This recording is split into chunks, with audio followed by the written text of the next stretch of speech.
We are back and we're live for the Lever Up Your Life show where I bring on guests to share their strategies and secrets for leveraging their knowledge, resources, and contacts to lever up their lives. And I've got Joey Long back for round two for good reason. And it's actually because he's trying to destroy my business. We're going to talk about it. Even though we butt heads on stuff. This is actually it's honestly a really cool strategy. We're going to talk about one of the deals that you've been doing. And Joey, if somebody's tuning in and they haven't heard about some of the deals that you put together in Tampa Bay and your background, fill us in on what it is that you do and what makes you different from most investors.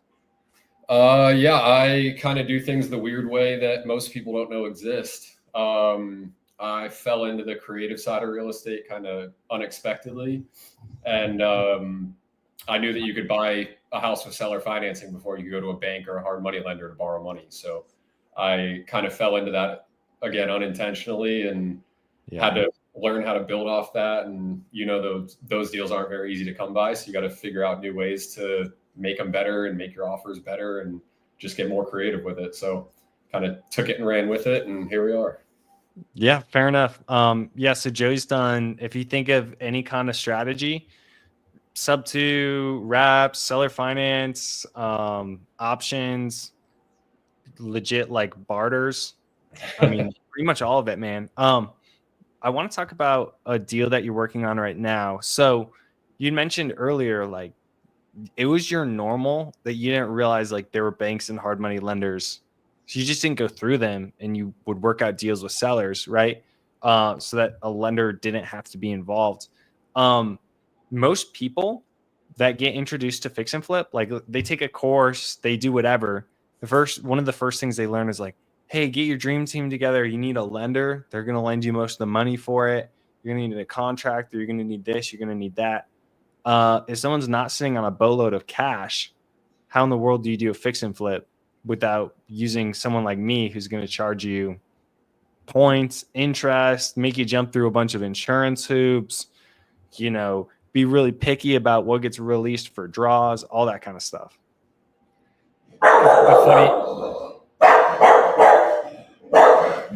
Sorry. Misty. I knew it would happen. We made it through the pre-talk without it. All right, sorry. So you get a package delivered or what? The freaking delivery truck drives. So I need to get an actual office. But to answer your question, I was forced into that spot. And it was kind of like, again, I didn't know you existed. So it was like, I had to figure it out one way or another. And it was more so, I had no intention of wholesaling or flipping. I didn't even know what that was at the time. It was more so, I met a few old guys that had bought a bunch of real estate, never used hard money, never used a bank. And I just thought that was appealing. Like, go live your life and have someone pay your bills every month. And the little overage gets put into your account every month. And I was like, sounds like a decent little model. So I just started knocking doors and talking to as many people as I could. And at that time, I think we talked about this in the last podcast. I walked around and told everyone, hey, I don't have any money, but I'll give you what I have in my bank account as a down payment.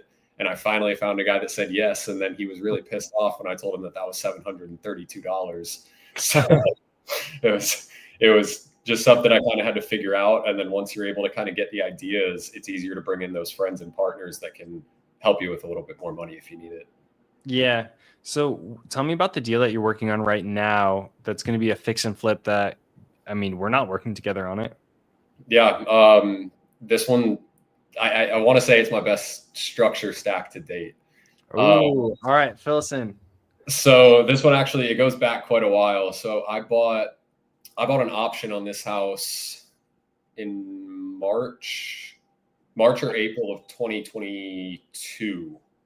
Got it. So effectively 2022, you bought the rights to purchase the property at a future date at a pre-established amount. Yeah, at a pre-established price. And that option fee was credited towards that purchase price. So basically, I'd been talking to the seller and he basically told me like, hey, I know that the time's going to come. I know I'm going to need to sell. I want to sell now, but it's just not the right time. So most people, they'll walk away and they'll call them back in a year or 2 years and be like, hey, just wanted to follow up. But we knew he wanted to sell and we knew there was a reason that he couldn't. So we had to identify that reason. And it turned out that he basically just needed $5,000 for a lawyer to go fight for custody over his grandkid. The grandkid just got out of jail. They were trying to get custody back, and the kid had been living with them for years. So it was a pretty easy battle. They just needed the funds. So I gave him the $5,000. That got me the option on the house. They went, and it took a while, but they won that custody battle. Then he called me after that and was like, hey, we only got our grandkid back because of you. So let's get this rolling. And yeah, that's awesome. Generally, when you buy options, it's like, hey, I have the right to execute this in the next, 10 years, 20 years, however long you agree. And a lot of times people try to play that as, all right, 3 years has passed. I'm getting tired of waiting. I'm going to force sale. Yeah. I don't look at it as a situation to try to force sale. I look at it as a vehicle to get them to that next step that allows them to sell. So once we got the first obstacle out of the way, we already had the price agreed on. No negotiations there. We already had the title company. No negotiations there. Now it was just a matter of how do we make this better for you? So I was originally going to give them, we bought it for $250. Balance to close was $245 after the option. Yeah. And in November, we executed that option and we were just going to do it cash. And I was just going to, do a normal flip and go to a private lender. Sorry. And do your thing, bro. And just basically fix it up like a normal rehab. But we knew about the balances on the loans on this house, and they were kind of interesting. So I basically went to the seller, and actually I have the conversation of me pitching this to him on my Instagram page. And I told him, like, when I do these type of deals, I go to a friend and I don't always have the money laying around to pull it off. So I go to that friend and say, hey, can I borrow this much at this amount of interest? And if you don't need this money right now, which we've already had that talk and it sounds like you don't, what if I paid you that interest instead? And so we turned it from a cash deal into a seller financing deal where I was going to pay them on the balance. Now, the trick is we still had those 2 institutional loans in the way. So into play on the sub 2 side was I got to take over a first position institutional loan that only had an $11,000 balance on it at 2.6 or 2.7%. Took over a second position. It was a city rehabilitation loan for $29,000 balance at 0%. And that one actually, because of the language in the original loan, we actually are trying to get that forgiven right now. So we might be able to pick up that $30,000 in equity. Dang, dude, that's crazy. So they had a $30,000 loan to quote unquote rehab the property, and here it is, like a full blown fix and flip. Well, so this was back in 2009. So this was, if you want me to go really into the weeds on this one, I can. I'm trying to keep it short, but the long story short, it was the parents' house. The mom died, the dad died, and then the kids took over. Gotcha. It generally states in this loan that after 10 years of getting that loan, and they did fix it up. They did the roof, they did windows, they did, some stuff back in the day. And now it's just, how it goes. It goes uncared for and stuff just snowballs. But that loan basically said if the original borrower lived in the property as a primary for 10 years after that loan was given, or if both of the original borrowers died and the death certificates were recorded, there's a chance that I can get this forgiven, depending on the track record of the payment of the heir. So we're in that process right now of trying to figure that out to see if we can pick up that extra $30,000 in equity. That's a worthwhile $30,000 endeavor, though. That's a high dollar per hour. Exactly.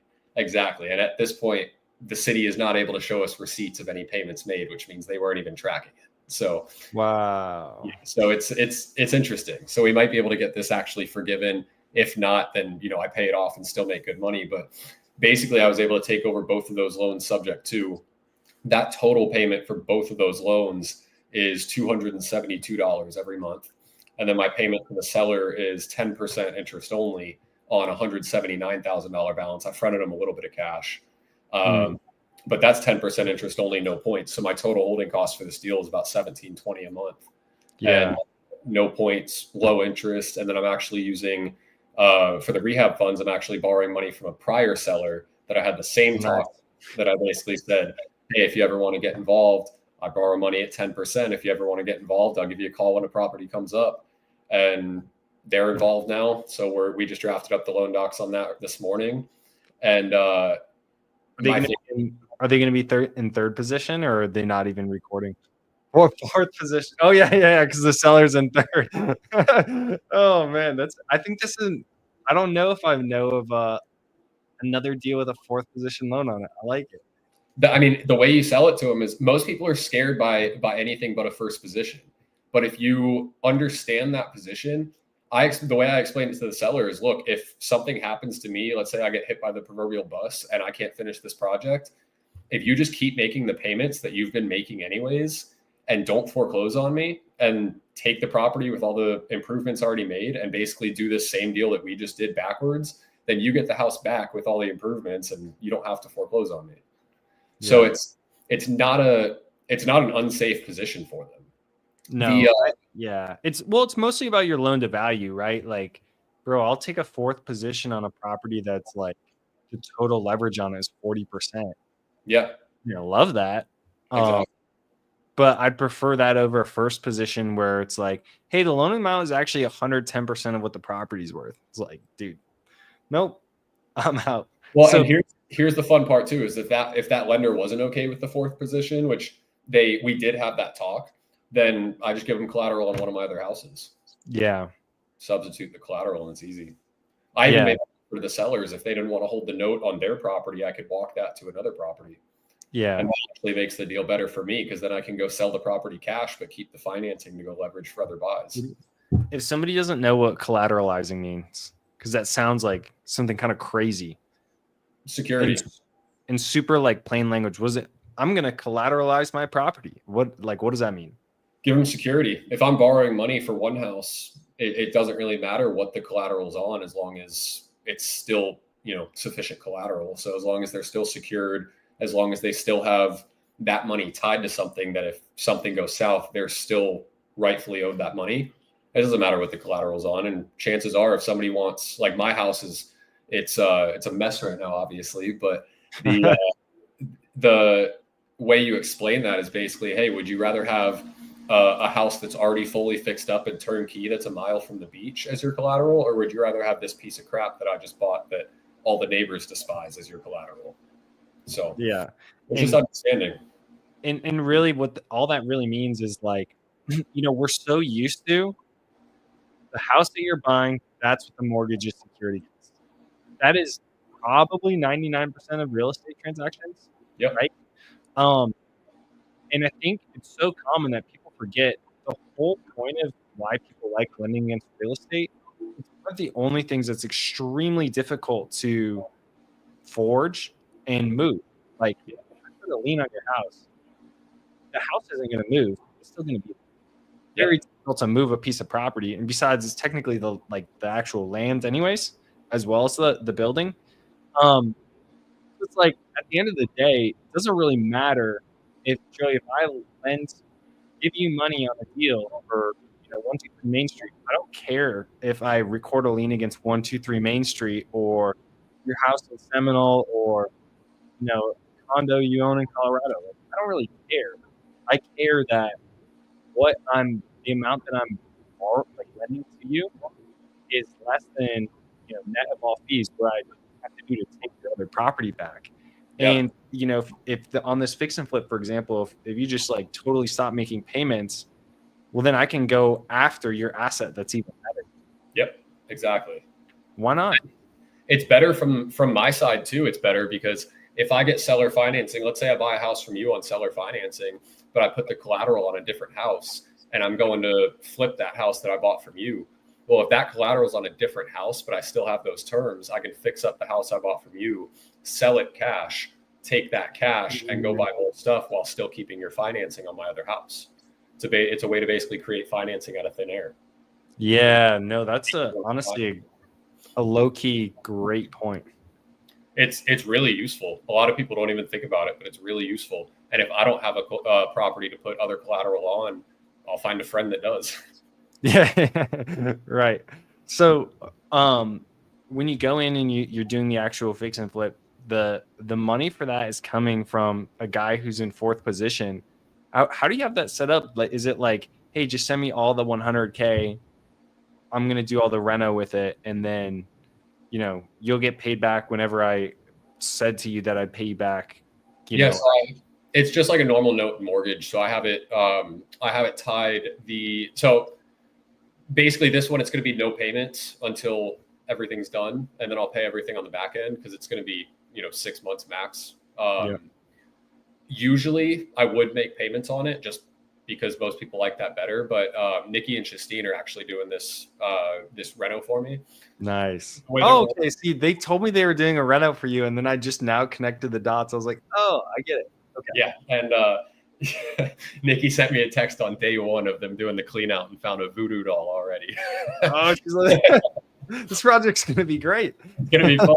And yeah, her and Justine both had to do the flea dance in the street already after walking through it. So they're gonna have fun with this one. But because of the way that they do their business, this is my first time doing draws. So I'm sure they can tell you how annoying I've been trying to understand the whole draw aspect of it. But basically the way that we're doing it is I'm basically getting half now and half when the next draw comes. But because I'm paying them at the end, I'll just pay them on the full percent to make it worth their while, rather than doing, trying to do, let's just say 40 grand of 10%, then another 40 grand at 10%. I'll just take the 80 and pay them 10% and just take some now, take some later, just to keep things easy and smooth. But if I wanted to, I could probably tell them, hey, I'm only paying you, on this amount that I have right now, but make things easy and make things lucrative for the people that you're helping out, so they do more. Yeah, dude, what's interesting is talking about like funding these renos. So I think that, well, okay, if we ignore the fact that I did my reno on 0% cards and like got reimbursed for it and paid 12% on that money, if I would have just done reno on 0% cards, I think my financing would be 10%. Because here's what I didn't know. I was like, oh, dang, I didn't realize I was getting 2% cash back on my entire Amex, which means that my actual fee was like 0.7% with no interest. Like, it's amazing. I looked through my statements like, hey, bro, that's a lot of money I got back. And then on my other one, I don't know exactly how the points are. I probably like the cash back better. But on my Chase one, I was like, hey, bro, that's like $3,000 worth of flights. I mean, I told you my Peru trip on that. Like, I fumbled the bag not doing it correctly the first time. Yep. But I was like, sheesh, dude. My big thing against funding stuff on credit, I was like, hey, you pretty much have to pay 3 points on it. It's like, actually, it's like maybe 1%. It's pretty fire, dude. I put everything on my credit card. That's why I fly for free. It's just like, if I'm going to do it, I might as well kill two birds with one stone. Do you get 0% on your Delta? Because you have the Delta Sky Miles stuff, right? Do you have to pay like every month? If you don't pay it after 30 days, it's the 20% interest, or what is your setup on that? It's normal credit card, but generally I'll pay it off at the end of every cycle. Yeah, that's good, dude. So with your financing stack, total like 4 different means essentially. And what are you projecting? If Nikki and Justine are working on this, it's probably going to be. Say that one more time. You broke up a little bit. Oh, sure. So your timeline on this deal with Nikki and Justine working on it is probably what, like 90, maybe 120 days? They have it at 2 months. Dang. Okay. So 60 days. I'm expecting 90, but. Yeah, dude, I told them 90 and they did it in 81 days. And that was over Thanksgiving and Christmas and New Year's. I've seen them hit timelines over and over again. So I'm optimistic, but in my head, I'm expecting just worst case scenario. Yeah. I always have to going into a flip. What's crazy is like, when you're doing a fix and flip, people like really don't appreciate holding costs. For instance, on my flip, that's like we're past everything. It's now literally just when are they willing to actually sign? they don't contractually, they don't have to sign until next week. We're like, hey, please, let's sign this week. I'm also going to be in Peru next week, so that's like a headache. But I'm like, if you don't sign this week, we lose $1,000. Yeah. Because we're paying all in, probably close to $5,000 a month if you factored in everything from property taxes to whatever. But when you've got, your total monthly payment on a property is like under $1,000, it's like, I'm dude, saving. I think I can't remember off the top of my head, but I think just on holding costs and points, I'm saving about 14 grand. Yeah. I mean, that sounds accurate. So the thing about points is people kind of like make it complicated, but I'm like, okay, a point is roughly a month of interest. Like, Yeah. just dumb it down. Hey, I want you to pay 2 months of interest for a fee for doing the loan, and then you pay, whatever. People freak out about points, and then they'll happily overlist their property and let it sit for 30 days on market. And I'm like, well, I don't generally overlist, but I am people that freaks out about points. yeah, I mean, yeah, but I mean, it's the same amount. It's the same people who like, the logic doesn't make any sense. I don't want to pay this fee, which is basically like a wrapped in holding cost, but I'll happily hold the property for longer. Yeah. It's like, that's why on this one, I mean, I probably list it for 520, probably, but am I listing it? I'm listing it for, I'm either doing 489 or 499 just for keep it under 500, keep it a favorable, good product, and hopefully a quick sale. Dude, let's actually transition and talk about that as well. Just with where we're at in the market right now, because I'm actually going through and looking at all the loans that I've done. I mean, I've done like 80 loans. I think exactly 80 have closed, something like that. And I'm like looking at, I started lending a little bit over a year ago. And everything I do is 12 months. Realistically, like, you should not be into a fix and flip for more than 6 months in most cases. Dude, I look back and I'm like, the amount of people that are taking over 6 months to sell, alarming. Don't buy right. It's the same thing with short-term rentals. I always say if it can't cash flow long-term, don't buy short-term. And then you see all these people with the same thing in Airbnbs. It's just everything's overpriced. Everything takes longer than expected, and nothing gets the price that you hope it does. Dude, yeah, I know these folks that bought something they thought could be short-term rental, and turns out it wasn't unincorporated, and it might have even changed over the course that they got it, that it got incorporated, but they only had one exit. It was a short-term rental or bust, and then they had to sell it, fire sale it, and it was like a 60 grand loss after fully renovating the property. Like, That's how a lot of them are, bro. Same with flippers. People over leverage. People just like your Facebook post said, dude. A lot of the investors in our market right now, right place, right time. But most investors aren't actually investors. Yeah, I mean, dude, it's like, I talk a lot about optimism blinders because it's easy to get emotional and excited about a deal and think about the upside. But the reality is, it's like, I don't know anybody who just has a smooth process the entire time on a fix and flip. I mean, this last one for me was about as close as I could expect. But guess what? Like, we still went over budget. We got a lot less action on market than we thought we would for where we listed it. Like, it still was not, it didn't go according to everything that we thought it would, right? But I see so many people go into these like, no, 60K reno. I had one guy, dude, owns a plumbing company. He's like, oh, I know my numbers. I know this. I mean, I'm only going to borrow 50 grand. Dude, his reno was 130. It's those investors that walk into the house and go, 60 grand. How should people be looking at deals? Or like, maybe even a better question is, how do people look at deals back before the Florida boom? Let's go back to when you were first getting started here, 2018, 2019, versus what you see people doing now when they're underwriting deals. And we'll talk specifically fix and flip just for the sake of. It's a lot. It used to be a lot slower moving. Like, I mean, now everything's like, oh, I have to have, 5 deals going on a month. I have to have 10 closings a month. I have to have this flip done in 6 days. Like, it's just nowadays it's like people are trying to take the ease that the market was back then and just be lazy with it and apply it to today, and that's not going to happen.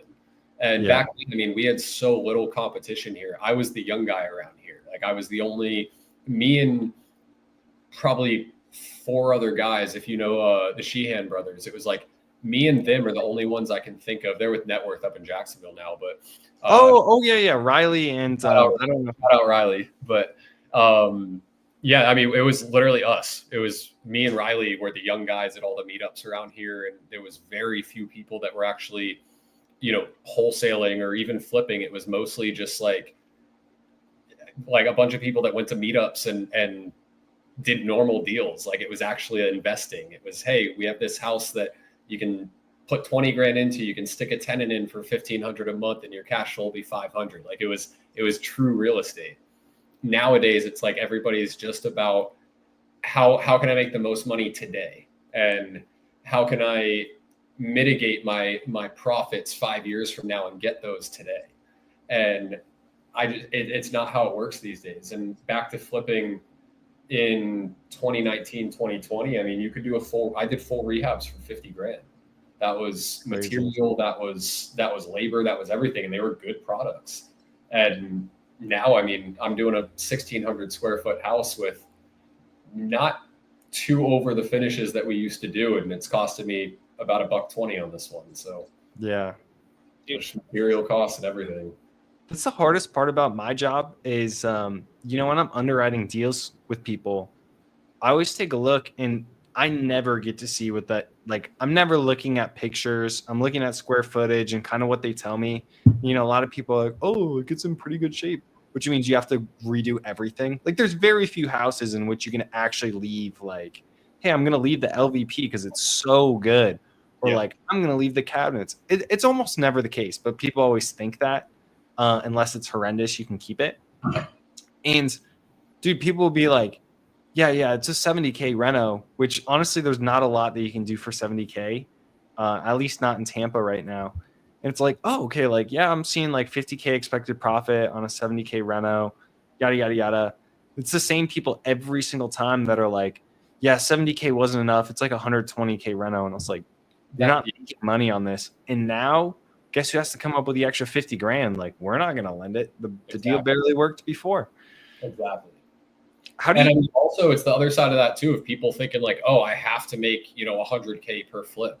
Like, the boom in our market has given people such a false reality with real estate. Like, flips used to make 40 to 50 grand, and that was a good deal. That was a great deal. Put in, you know, 35 to 50 and you make 35 to 50. And that was, and you know, you could sell a decent sized nice house resell it for 250 to 300. I mean, when I was flipping house, my resale price in Jungle Terrace would be like 300 to 320. Yeah. Now you can't even buy a piece of crap for that.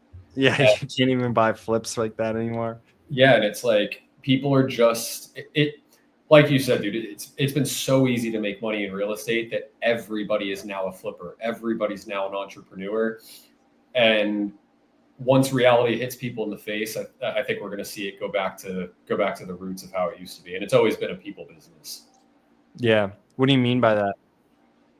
It's always been, you had to go and talk to people. You had to go and make relationships. You didn't just download a software and blast out, you know, thousands and thousands of calls. You didn't have, you know, all these SMS softwares and all this, and just the human to human interaction. It's different. Like, people are, what I see, at least, like, from my sellers, I get my best deals and I get the majority of my deals when I'm face to face with somebody, because people are so tired of all these lazy automations of, let me just text you 50 times and never have a conversation. Let me have someone from the Philippines call, you know, every single person in the neighborhood.